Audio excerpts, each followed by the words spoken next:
السلام علیکم ورحمۃ اللہ وبرکاتہ۔ اعوذ باللہ من الشیطان الرجیم، بسم اللہ الرحمن الرحیم۔ وَلَوْ يُؤَاخِذُ اللَّهُ النَّاسَ بِظُلْمِهِمْ مَا تَرَكَ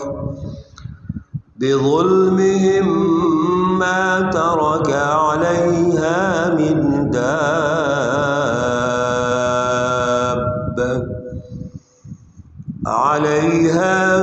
دَابَّةٍ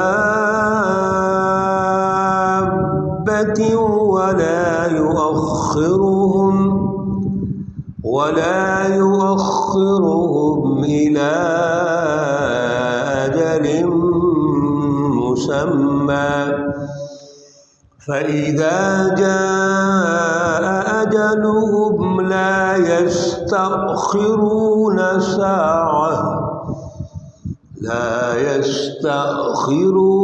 ساعة ولا يستقدمون۔ صدق اللہ العظیم۔ اللہم صلی علی سیدنا ومولانا محمد النبی الامی وعلی آلہ واصحابہ وبارک وسلم وصلی علیہ۔ معزز سامعین و سامعات، آج کا جو درس قرآن ہے وہ سورۃ النحل سے ہے، پارہ نمبر 14 ہے اور آیات مقدسہ نمبر 61، 62 اور 63 ہیں۔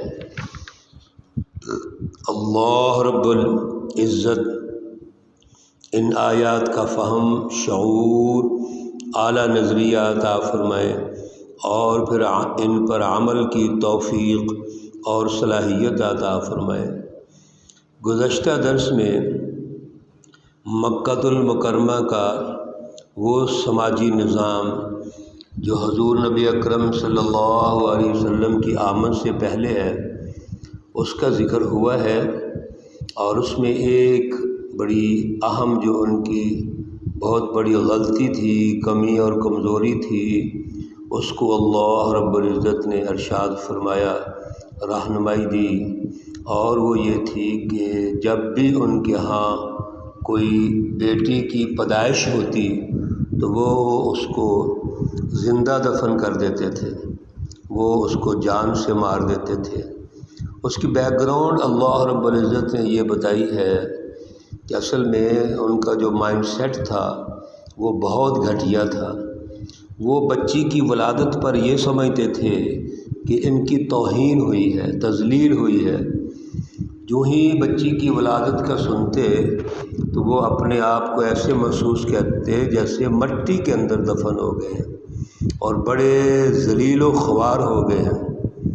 اللہ رب العزت نے ارشاد فرمایا کہ یہ جو بھی وہ سوچ رہے ہیں، اپنے بارے میں فیصلہ کر رہے ہیں اور اپنی معصوم بیٹیوں کو زندہ دفن کر رہے ہیں، یہ بہت ان کی بری حرکت ہے، برا کریکٹر اور کردار ہے۔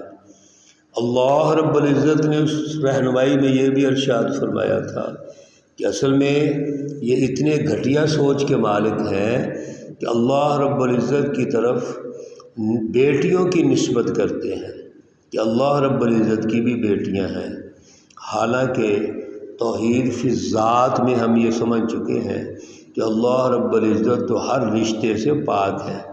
لم یلد ولم یولد ولم یکن لہ کفوا احد، قل هو اللہ احد اللہ الصمد۔ تو اللہ رب العزت تو بے نیاز ہیں ان رشتوں کے حوالے سے، لیکن یہ بڑے ہی گھٹیا مائنڈ سیٹ کے مالک تھے۔ اب پیارے رسول اکرم صلی اللہ علیہ وسلم کی مخالفت کرتے ہیں، شرک کرتے ہیں، اور پھر جتنی بھی یہ جاہلانہ رسوم تھی، کمزوریاں تھیں، یہ بھی ان میں موجود تھیں۔ اللہ رب العزت نے حضور نبی اکرم صلی اللہ علیہ وسلم کو ان کے لیے مبعوث فرمایا کہ آپ ان کو دعوت دیں، اللہ کا پیغام پہنچائیں، توحید کی رٹ کو وہ سمجھیں، چنانچہ انہوں نے توحید کی رٹ کو سمجھنے کی بجائے نبی علیہ الصلاۃ والسلام اور سچی جماعت حزب اللہ جماعت صحابہ کی مخالفت کی، اور پھر دھڑلے سے یہ کہا کرتے تھے کہ اللہ کا عذاب کیوں نہیں آتا اگر اللہ کا عذاب کہتے ہیں کہ اللہ کا عذاب آئے گا۔ اللہ رب العزت فرماتے ہیں وَلَوْ يُؤَاخِذُ اللَّهُ النَّاسَ بِظُلْمِهِمْ، اگر اللہ رب العزت ان لوگوں کو ان کے ظلم، بے انصافی اور اللہ کی سچی جماعتوں کی مخالفت کی وجہ سے فوراً پکڑنا شروع کر دیں تو ما ترک علیہا من دابہ، تو زمین کے اندر تو ایک چلنے والا بھی وہ زندہ نہیں رہ سکتا۔ وَلَٰكِن يُؤَخِّرُهُمْ إِلَىٰ أَجَلٍ مُّسَمًّى، اللہ رب العزت تو ان کو ڈھیل دیتے ہیں، اپنے عذاب کو ایک وقت مقررہ تک مؤخر کرتے ہیں۔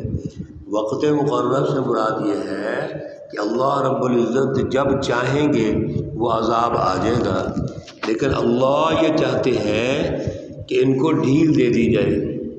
فَإِذَا جَاءَ أَجَلُهُمْ، جب اللہ رب العزت کا وہ وعدہ پہنچ جاتا ہے، لَا يَسْتَأْخِرُونَ سَاعَةً وَلَا يَسْتَقْدِمُونَ، پھر ایک گھڑی، ایک لمحہ بھی آگے پیچھے نہیں ہو سکتا۔ اللہ رب العزت تو بڑے بے نیاز ہیں۔ پچھلے دروس میں اور انبیاء علیہ الصلاۃ والسلام کی تاریخ میں ہم مسلسل پڑھتے آ رہے ہیں کہ اللہ رب العزت کسی کو فوراً عذاب نہیں دینا چاہتے، فوراً مارنا نہیں چاہتے، فوراً گرفت نہیں کرنا چاہتے، فوراً احتساب نہیں کرنا چاہتے۔ اللہ رب العزت موقع دیتے ہیں، اور دعوت کا اسلوب بھی یہی ہے کہ پہلے دعوت دی جائے، پھر عقلی نقلی دلائل پیش کی جائے، پھر اس کی مثالیں دی جائیں کہ اگر آپ عمل کریں گے تو یہ فائدہ ہے، اللہ بشیر ہے، اور اگر آپ عمل نہیں کریں گے تو یہ نقصان ہے، تو وہ اللہ نذیر بھی ہے۔ تو یہ سارا جو اسلوب دعوت ہے حضور نبی اکرم صلی اللہ علیہ وسلم نے بھی استعمال کیا ہے، لیکن جو ہر ڈرم ہیں، ضدی ہیں، وہ تو کبھی بھی باز نہیں آتے۔ وَيَجْعَلُونَ لِلَّهِ مَا يَكْرَهُونَ، پھر اتنا غلط مائنڈ سیٹ ہے، غلط گھٹیا گری ہوئی سوچ ہے کہ اللہ رب العزت کے لیے وہ چیزیں چاہتے ہیں جو خود ناپسند سمجھتے ہیں۔ وَتَصِفُ أَلْسِنَتُهُمُ الْكَذِبَ أَنَّ لَهُمُ الْحُسْنَى، اور اپنے منہ سے جھوٹی چیزیں بیان کرتے ہیں۔ اللہ رب العزت کی تعریف بھی کریں گے لیکن جھوٹ، یعنی غلط لیبل لگا کر، غلط عنوان بنا کر وہ اللہ کے نسبت کر دیتے ہیں، اللہ رب العزت کی طرف منسوب کرتے ہیں۔ اور اگر اچھا عنوان بھی بنا لیں، مثلا انسانوں کی خیر خواہی کا عنوان بنا لیں، کوئی مذہبی عنوان بنا لیں، تو پھر اس عنوان کے پیچھے جھوٹ بولتے ہیں، بڑا دلکش دل فریب نعرہ لگائیں گے، عنوان بنائیں گے، لیکن نتیجے کے اعتبار سے وہ انسانیت کو استعمال کر رہے ہوتے ہیں۔ اللہ رب العزت فرماتے ہیں لا جرم ان لهم النار وانهم مفرطون، اس میں کوئی شک ہے ہی نہیں کہ یہ لوگ جہنمی ہیں اور اپنی اس جہنم میں یہ ترقی کریں گے۔ یاد رکھیے میرے بھائیوں اور بہنوں، اللہ رب العزت کی مخالفت کرنے والے، حزب اللہ کی مخالفت کرنے والے سب سے پہلے دنیا کی جہنم میں جلتے ہیں۔ جب ان سے اعلیٰ اقتدار چھن جاتا ہے، سیاسی اور معاشی جو باغ ڈور قوم کی ہوتی ہے، اللہ کی سچی جماعت انقلابی اور حزب اللہ جو جماعت ہے وہ ان سے اعلیٰ اقتدار چھین کر ان کو وہ شکست دے دیتے ہیں اور یہ معاشرے کے اندر دب جاتے ہیں، اقتدار ان کے پاس نہیں رہتا۔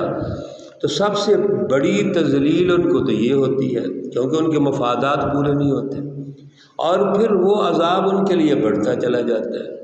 اور پھر آخرت کا عذاب بھی ایسی ہے، وہ بھی بڑھتا چلا جائے گا۔ اللہ رب العزت نے اس بات کو مزید ہمیں سمجھایا اور فرمایا تاللہ، اللہ کی قسم یہ ہے، لقد ارسلنا الی امم من قبلک، اللہ رب العزت نے جتنی بھی پہلی امتیں گزری ہیں سب کے پاس رسول بھیجے ہیں۔ اللہ رب العزت فرماتے ہیں کہ ہم نے سب کے پاس رسول بھیجے ہیں۔ اس کا مطلب یہ ہوا ہے رسول اللہ صلی اللہ علیہ وسلم آپ کو پریشان ہونے کی ضرورت نہیں ہے۔ تاریخ یہ کہتی ہے کہ پہلے انبیاء کو بھی جھٹلایا گیا، پہلے انبیاء کو بھی پریشان کیا گیا، ان کا مذاق اڑایا گیا، اور بڑے بڑے سخت انبیاء علیہ السلام کو دھمکیاں دی گئیں۔ اس لیے آپ بالکل پریشان نہ ہوں۔ تو پہلے انبیاء کے پاس جب انبیاء علیہ السلام تشریف لائے اور قوموں کو دعوت دی تو وہاں جو منظر نامہ ہے وہ یہ ہے فَزَيَّنَ لَهُمُ الشَّيْطَانُ أَعْمَالَهُمْ، وہاں شیطان اور شیطانی جماعتوں نے عوام کو ورغلا لیا اور وہ ان کے پیچھے لگ گئے۔ فَهُوَ وَلِيُّهُمُ الْيَوْمَ وَلَهُمْ عَذَابٌ أَلِيمٌ، آج جو ان کا رفیق ہے، ولی ہے، سرپرست ہے، وہ تو شیطان اور شیطانی جماعتیں ہیں۔ لہذا نتیجہ یہ نکلے گا کہ ان کے لیے دردناک عذاب ہوگا۔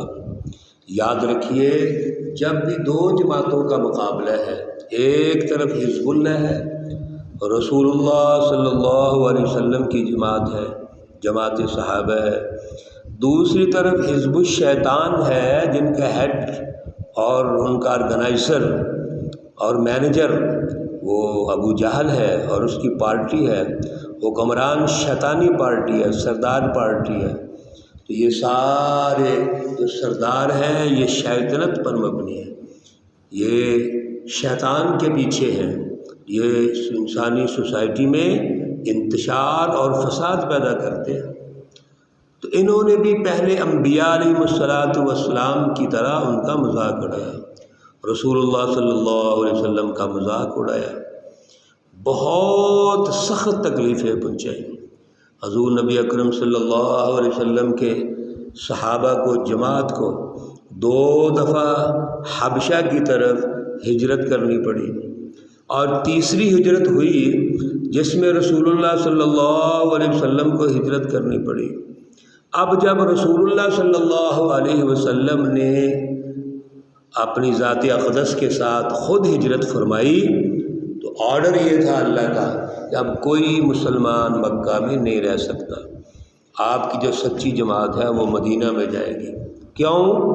اللہ رب العزت اگلی پلاننگ کرنا چاہ رہے ہیں۔ اللہ رب العزت اب یہ چاہتے ہیں کہ رسول اللہ صلی اللہ علیہ وسلم یہ حزب اللہ مدینہ میں جائے اور مدینہ میں جا کے ریاست مدینہ تشکیل دے، اور پھر ریاست مدینہ کی تشکیل کے بعد قومی سطح پر مکہ المکرمہ فتح ہوگا، قومی سطح پر انقلاب آئے گا، فتوحات ہوں گی، اور پورے حجاز پر اسلام کا عادلانہ سیاسی اور معاشی نظام غالب ہو جائے گا۔ چنانچہ حضور نبی اکرم صلی اللہ علیہ وسلم کے ساتھ تمام صحابہ کرام نے ہجرت کی۔ اب یہ جو فیوچر پلان ہے یہ ترقی کا ہے، یہ اللہ رب العزت کے حکم سے سوسائٹی پر غلبے کا ہے، حزب الشیطان کو شکست دینے کا ہے۔ اور ایسے ہی ہوتا ہے، اللہ رب العزت حضور نبی اکرم صلی اللہ علیہ وسلم اور جماعت صحابہ کو سوسائٹی اور معاشرے پر غالب کرتے ہیں، لیکن یہ غلبہ آپ کی جد و جہد کے ساتھ ہے۔ اس کا پورا ایک تاریخی تسلسل ہے جو ہم مختلف دروس میں بیان کرتے چلے آ رہے ہیں۔ اللہ رب العزت ہمیں ان باتوں کو سمجھنے کی اور ان پر عمل کرنے کی توفیق اور صلاحیت عطا فرمائے۔ اللہ رب العزت تمام مرحومین و مرحومات کو جنت الفردوس میں اعلیٰ مقام عطا فرمائے۔ اللہ رب العزت تمام بیماروں کو شفائے کاملہ عاجلہ مستمرہ عطا فرمائے۔ ربنا تقبل منا انك انت السميع العليم